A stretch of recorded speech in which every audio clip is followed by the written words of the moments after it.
जी, तो प्यारे बच्चों कैसे हैं आप? मैं उम्मीद करता हूँ कि आप सब ठीक होंगे। आज की वीडियो में बात करेंगे chapter number 8 chemical equilibrium.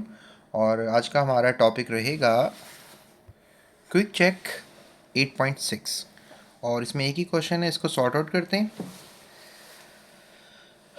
Question किया जा रहा है द चेंज ऑफ वॉल्यूम और pressure for a following reaction only changes the equilibrium position but not the equilibrium constant. यानी कि वॉल्यूम प्रेशर जब चेंज करते हैं तो सिर्फ इक्विलिब्रियम चेंज नहीं होता, केसी नहीं चेंज होता, इक्विलिब्रियम कांस्टेंट चेंज नहीं होता, बल्कि सिर्फ और सिर्फ इक्विलिब्रियम पोजीशन चेंज होती है।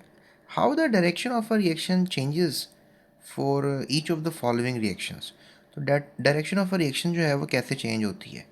तो ये हमारे पास पहला रिएक्शन है वाटर फॉर्मेशन, फिर carbon dioxide formation, then there is nitrous oxide जो चेंज हो रहा है from monoxide to the dioxide, nitrogen dioxide, और सल्फर ट्राइऑक्साइड फॉर्मेशन। यहाँ इंक्रीज्ड वॉल्यूम है, इंक्रीज प्रेशर है, इंक्रीजिंग वॉल्यूम है, इंक्रीजिंग प्रेशर है। सो इस क्वेश्चन को सॉर्ट आउट करते हैं। तो बच्चों पहला जो वाटर है इसमें इंक्रीजिंग प्रेशर होगा तो डायरेक्शन ऑफ अ रिएक्शन जो है वो चेंज होगी, केसी चेंज नहीं होगा।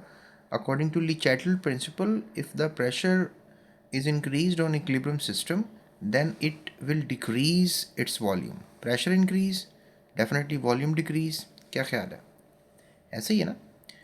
क्योंकि जब प्रेशर बढ़ाएंगे तो वॉल्यूम कम होता है, ये एक लॉजिकल सी बात है। It volume decrease the number of molecules, ठीक है। तो decrease volume by decreasing the number of molecules.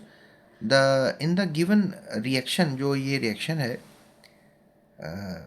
3 molecules are present on a reactant side, ठीक है, and 2 molecules are present on the product side, ठीक है।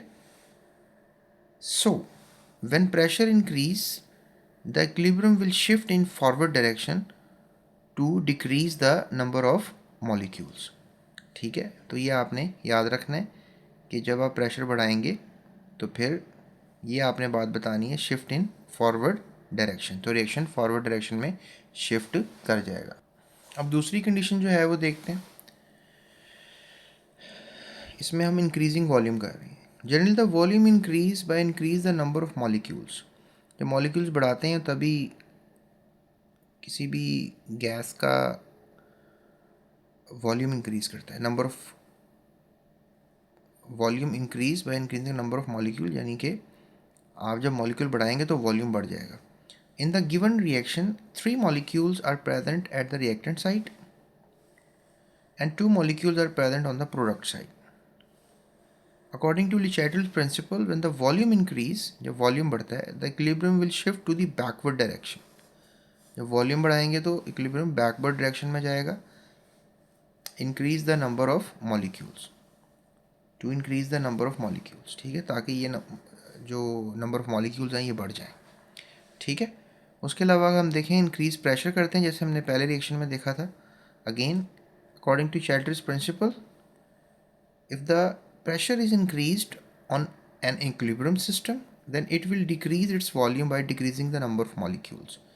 In the given reaction, 1 molecule is present at the reactant side and 2 molecules are present on the product side. So when the pressure is increased, the equilibrium will shift in backward direction again to decrease the number of molecules. उसके बाद इस third में देखें हम, तो यहाँ पर increase volume है। Generally the volume increase by increasing the number of molecules. In the given reaction 3 molecules, एक इसका और 2 इसके molecule present on the reactant side and 2 molecule are present on the product side. According to Chatelier's principle, the volume is increased, the equilibrium will shift in backward direction to increase the number of molecules. तो यहाँ पर भी backward direction को याद रखना है। बस ये डायरेक्शंस को अगर आप याद रख लें तो फिर कोई मसला नहीं है, आप इन सवालों के जवाब जो है वो मेमोरी रखें। बाकी जनरल बात तो चारों में एक ही तरह की जा रही है। तो बस यही था जवाब इसका सवाल का। सो होप सो आपको आंसर्स पता लग गए होंगे। अभी सब्सक्राइब करें और डिस्क्रिप्शन में लिंक है जिससे आप पूरी बुक की वीडियोस देख सकते हैं। अल्लाह हाफ़िज़।